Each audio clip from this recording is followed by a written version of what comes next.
নমস্কার, আজ এসেছি আমি চোয়ালের ব্যায়াম নিয়ে। এর আগের ভিডিওতে আমি ঠোঁটের আর জিভের ব্যায়াম দেখিয়েছি, আজ দেখাবো চোয়ালের ব্যায়াম। আমাদের শরীরে যখন জড়তা দেখা দেয় তখন আমরা ব্যায়াম করে ঝরঝরে হয়ে যাই। সেই রকমই ঠোঁটের, জিভের আর চোয়ালের জড়তা দূর করার জন্য এই ব্যায়ামগুলো ভীষণ দরকার। শুধুমাত্র বাচিক শিল্পী হতে গেলেই এই ব্যায়ামগুলো যে প্রয়োজন তা নয়। যারা গানের সঙ্গে যুক্ত আছেন, যারা নাটকের সঙ্গে যুক্ত আছেন, কিংবা যারা স্কুল কলেজে পড়ানোর মধ্যে আছেন, তাদের প্রত্যেকেরই কথা বলতে গেলে কথার জড়তা থাকলে শুনতেও ভালো লাগে না, আর যে বলে তার বলতেও ভালো লাগে না। সুতরাং কথা স্পষ্ট, সুন্দর আর স্বচ্ছ হওয়ার জন্য এই ব্যায়ামগুলো ভীষণ দরকার। প্রথমে আমরা আমাদের হাতটাকে এরকম নিয়ে নেব, এবার নিয়ে চোয়ালটাকে দোলাবো, মানে এই পর্যন্ত নিয়ে আসবো, আবার এদিক থেকে এই পর্যন্ত নিয়ে আসবো, এই রকম ঠিক।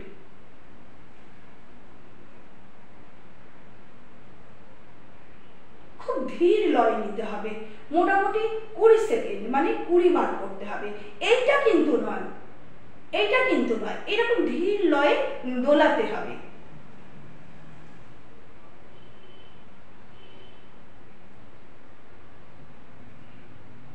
দু নম্বর, হাতটা এখানেই রাখলাম, এবারে ঠোঁটটাকে দিয়ে মানে ওপরে তোলা, নিচে নামানো।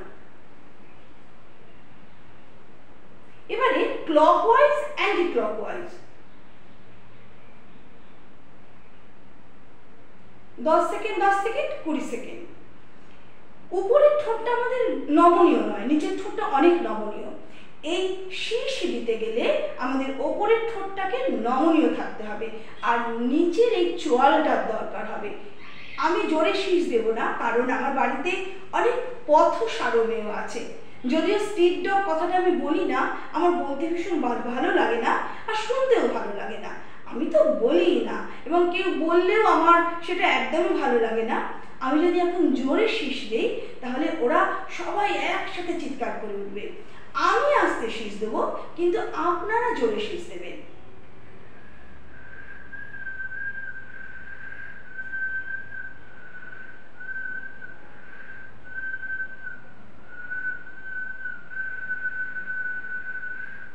শীষ একটা চোয়ালের এই জায়গাটার ভীষণ ভালো ব্যায়াম, আর ওপরের ঠোঁটটাকেও অনেক নমনীয় করে।